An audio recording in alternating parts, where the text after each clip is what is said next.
ओम परमात्मने नमः. नमस्कार मित्र हो, मी आहे तुमचा मित्र जीत आणि गीतेच्या 21व्या भागात तुमचं मनपूर्वक स्वागत आहे.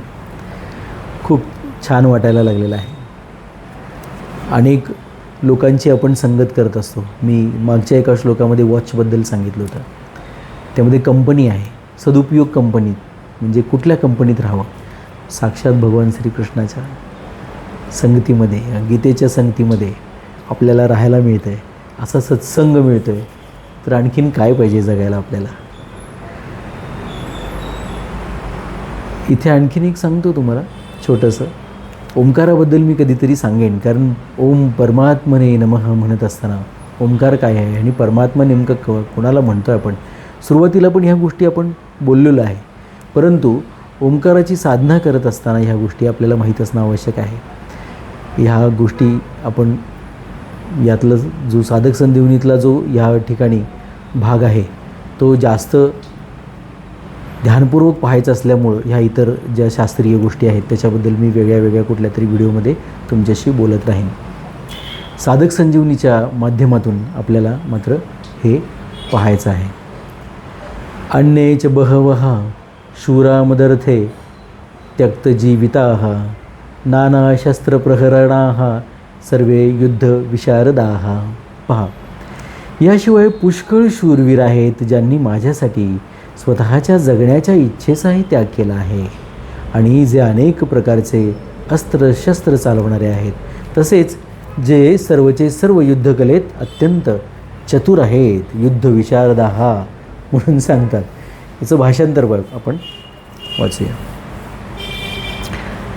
असे आणखी अनेक नाना प्रकारच्या शस्त्रांनी सज्ज असलेले युद्धनिपुण शूरवीर माझ्याकरिता प्राण त्यागण्यास सज्ज आहेत. पहा, दुर्योधनाचा आत्मविश्वास इथे माझ्यासाठी प्राण त्यागण्यासाठी ही एवढी मोठी 11 अक्षौहिणी सेना उभी आहे म्हणून दुर्योधन सांगतो. पण इथे त्याचा असलेला ममता, ज्याला म्हणतात ममता म्हणजे मीपणा. ममता हा आध्यात्मिक शब्द, आईची ममता नव्हे. ममता याचा अर्थ मला हे माझं आहे असं वाटणं आणि त्या वस्तूविषयी वाटणारी ममपणा म्हणा वाटल्यास त्याच्याबद्दलचा. तर ही दुर्योधनाची या श्लोकामधून किती ते ठासून भरलेलं आहे. त्याच्यामध्ये अहंकार, त्याच्यामध्ये ही मीपणा, हे माझी सेना आहे, माझ्यासाठी जीव द्यायला इथे ते प्राण त्यागायलासुद्धा उभी आहे, अशा प्रकारचे वचन दुर्योधन बोलतो.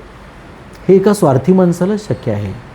इतक्या लोकांचे स्वतःच्या स्वार्थासाठी जो प्राण घ्यायला तयार आहे, न्याय अन्यायाचा विषय ज्याच्या डोक्यामध्ये मस्तकामध्ये नाही, अशा प्रकारची व्यक्ती हे करू शकते. आपल्या मनामध्ये ह्या अशा भावना येत असतात.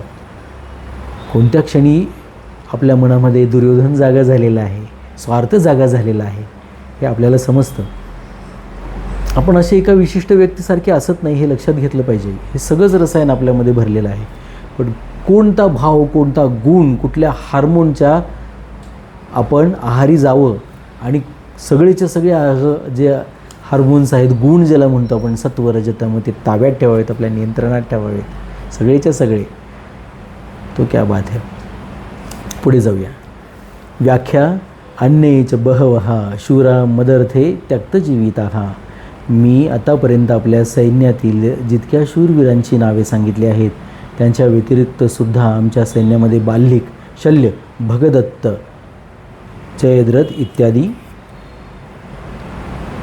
अनेक शूरवीर महारथी आहेत, जे माझ्या भल्यासाठी माझ्या बाजूकडून युद्ध करण्यासाठी आपल्या प्राणांची आशा सोडून येथे आले आहेत. मला विजय प्राप्त करून देण्यासाठी ते प्राणार्पणही करतील, पण मागे हटणार नाहीत. त्यांच्या विषयी मी आपल्यासमोर कोणत्या शब्दात कृतज्ञता व्यक्त करू. हा जयद्रथ, त्याला महारथी म्हणतो, तो पांडव नसताना द्रौपदीचं हरण करायला आला होता.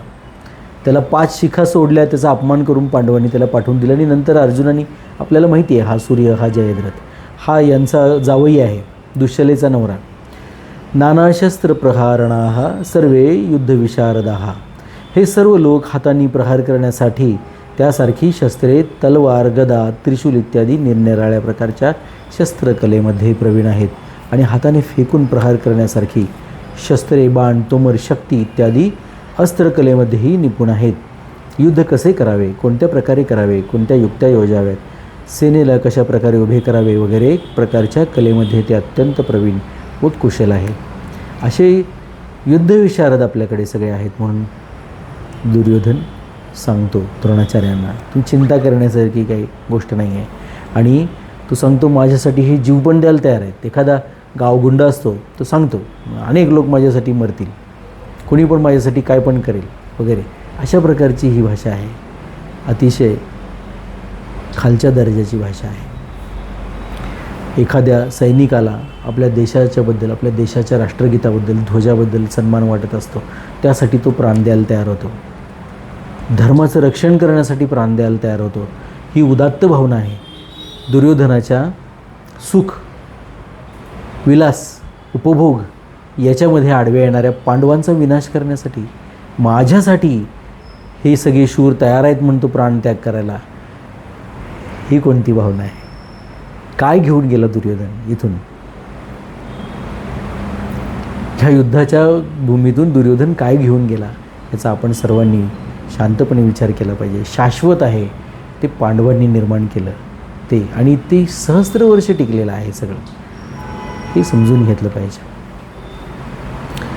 या श्लोकाचा पुढच्या श्लोकाशी संबंध काय आहे तर दुर्योधनाची वचने ऐकून जेव्हा द्रोणाचार्य काहीच बोलले नाहीत, तेव्हा आपली चालाखी, धूर्तपणा न चालवू शकल्याने दुर्योधनाच्या मनात कोणते विचार येतात ते संजय पुढील श्लोकात सांगतात. हे पहा, या ठिकाणी महाभारताच्या भीष्म पर्वामध्ये एक श्लोक येतो की संजय व्यासांनी प्रदान केलेल्या दिव्य दृष्टीच्या योगाने सैनिकांच्या मनात आलेले विचारही जाणून घ्यायला समर्थ होते. ही गोष्ट या ठिकाणी सांगतात. आणि मग त्यांनी सैनिकांच्या मनातलं किंवा दुर्योधनाच्या मनात जे काय आहे चाललेलं ते विचार जाणून या ठिकाणी पुढची जी गोष्ट आहे ती युधिष्ठिराला, धृतराष्ट्राला सांगितलेली आहे. ऐकूया पुढच्या भागामध्ये. ओम परमात्मने नमः.